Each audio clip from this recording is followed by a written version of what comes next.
everyone, hi, I welcome you all to the platform of Infinity Learn. My name is Shubhajit everyone, and today we are here for understanding a very simple concept on the chapter gravitation. Gravitation में ये जो session है ये basically आपके 10 minute में explain करने की कोशिश करूंगा मैं कि इसे है क्या। हालांकि इसे 10 मिनट भी नहीं लगेंगे, दिस इज वेरी सिंपल, ठीक है। और ये जो कॉन्सेप्ट है, ये कॉन्सेप्ट आपके ग्रेविटेशन चैप्टर के ऊपर है, क्लास 9th, है ना। सो आज का जो टॉपिक जो मैं आपको कोशिश करूंगा एक्सप्लेन करने की, समझाने की, that is the universal law of gravitation everyone, ठीक है। So universal law of gravitation में इस चीज को समझने से पहले मैं बस इतना ही बोल देना चाहता हूं कि आपको ये समझ में आना चाहिए कि what we called as gravitation, gravitation किसे कहते हैं, ठीक है। बस अगर आपको इतना समझ में आता है तो बिलीव मी ये बहुत ईजी है फिर, ठीक है।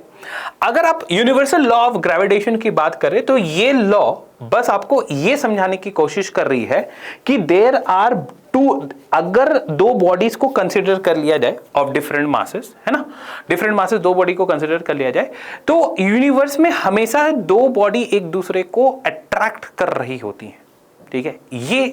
ये इसका एक्सप्लेनेशन है। अब वो कैसे एक्सप्लेन करती है, कैसे एक्सप्लेन नहीं करती है, आइए देखते हैं। So when we talk about universal law of gravitation everyone, क्या बोला जाता है कि everybody in the universe attract each other with a force which is directly proportional to the product of their masses and inversely proportional to the square of distance between them. जैसे for an example, let us consider there are two different bodies. आप shape के हिसाब से भी देख सकते हो कि the shapes is different, that means mass is changed, है ना। सिंपल एक ही मास नहीं है, तो अलग अलग मासेस है। तो this is m1 having greater mass, m2 smaller mass. दोनों के बीच में जो डिफरेंस है दैट इज r, ठीक है। r डिफरेंस है, दोनों के बीच में जो डिस्टेंस है वो r है। ग्रेविटेशन सेज कि ग्रेविटेशन एक तरह का अट्रैक्टिव फोर्स होता है, ठीक है, जो बॉडी को अपने तरफ खींचता है। So that means that this body will be attracting this body towards itself, और ये जो बॉडी है वो अपने क्षमता के अनुसार इस बॉडी को अपने तरफ वो खींचेगा। That is what the universal law of gravitation says कि जो भी बॉडीज होती हैं, everybody in this universe attract each other, ठीक है, वो अट्रैक्ट कर रही रहती हैं। अब according to the physics, when we talk about the bodies, when we talk about the कैसे अट्रैक्ट करती है, कैसे आप उस चीज को एक्सप्लेन करोगे, so we have made two different bodies of two different masses and the distance between them is r. This is the simplest figure, ठीक है। आगे क्या है कि we have done the experiment and we have found out, है ना, हमने activity की और वी हैव फाउंड आउट कि रिलेशन ये है कि आपका जो फोर्स होगा, अट्रैक्टिव फोर्स होगा, जो ये बॉडी इस बॉडी पे लगा रही है, ये बॉडी इस बॉडी पे लगा रही है, एक दूसरे के ऊपर अट्रैक्टिव फोर्स लग रही है, ठीक है, वो ये आपको बतानी चाहती है कि कैसे करके आप उसे कैलकुलेट करोगे, how you can find out the magnitude is very simple कि जो फोर्स लगेगा दोनों के बीच में, ठीक है, जो अट्रैक्टिव फोर्स की बात करेंगे, that attractive force is directly proportional the product of their masses, दोनों मास के मल्टीप्लिकेशन जो प्रोडक्ट होगी वो डिवाइडेड बाय उन दोनों के बीच में जो डिस्टेंस रही होगी उसका स्क्वायर करना है आपको। It will be giving you an idea of कि मैग्नीट्यूड क्या होने वाली है, दैट अट्रैक्टिव फोर्स, वो अट्रैक्टिव फोर्स की मैग्नीट्यूड क्या रहेगी। फॉर एन आगे देखते हुए, the force between two bodies is directly proportional to the product of their masses, that means जिस फोर्स की हम बात कर रहे हैं ये फोर्स एक फोर्स है, लेकिन ये फोर्स लग कहां रही है, ये लग रही है आपकी ग्रेविटेशन के कारण, ठीक है। जब दो बॉडीज के बीच में अट्रैक्टिव नेचर रखता है तो that is called as the gravitation बोलते हैं। तो ग्रेविटेशनल फोर्स लग रहा है जो कि अट्रैक्टिव नेचर की होती है, ठीक है, उसे हमने F से डिनोट किया, और ये जो F है ये डायरेक्टली प्रोपोर्शनल है the product of their masses, दो मासेस के बीच में जो प्रोडक्ट है उनके डायरेक्टली प्रोपोर्शनल है। डायरेक्टली प्रोपोर्शनल का मतलब अगर ये मासेस का जो मैग्नीट्यूड है, दो मासेस का मैग्नीट्यूड अगर इंक्रीज कर रहा है तो ग्रेविटेशनल फोर्स भी इंक्रीज करेगी, डिक्रीज करेगा तो डिक्रीज करेगी।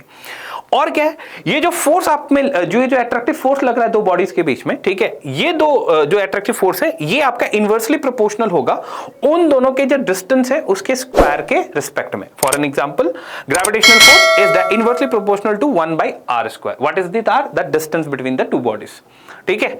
So अगर हम ये दो इक्वेशन को कंबाइन करें, we can find out gravitational force F is directly proportional to the product of their masses m1 and m2 divided by the r square. इसे हम बोल सकते हैं, ठीक है। Now in mathematics we have to remove this particular directly proportionality and we have to put a constant, ठीक है, ये constant हमें पुट करना है। So when we are trying to remove this directly proportional and we want to put a constant, we have came across with a constant that is represented by capital G. याद रहे ये capital G है. When we talk about the capital G, है ना, जब हम capital G की बारे में बात करते हैं तो capital G state it is a constant. इसकी वैल्यू पूरी यूनिवर्स में कांस्टेंट है.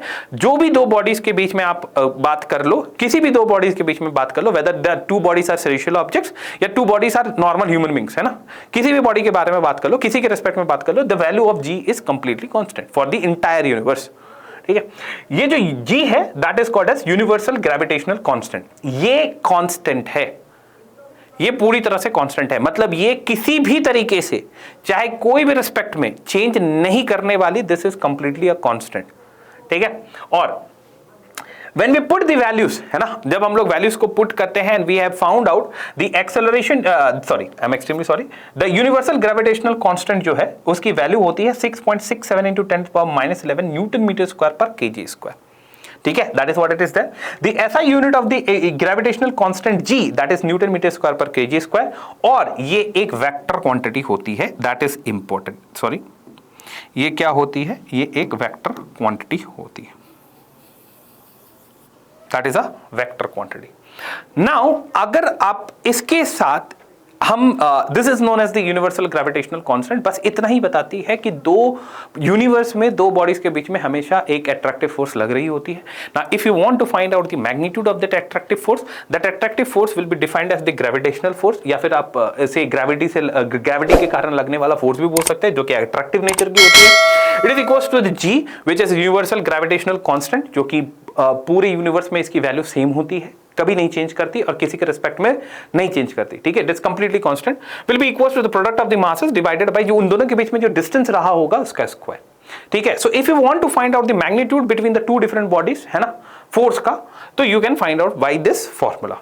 That is what it is there.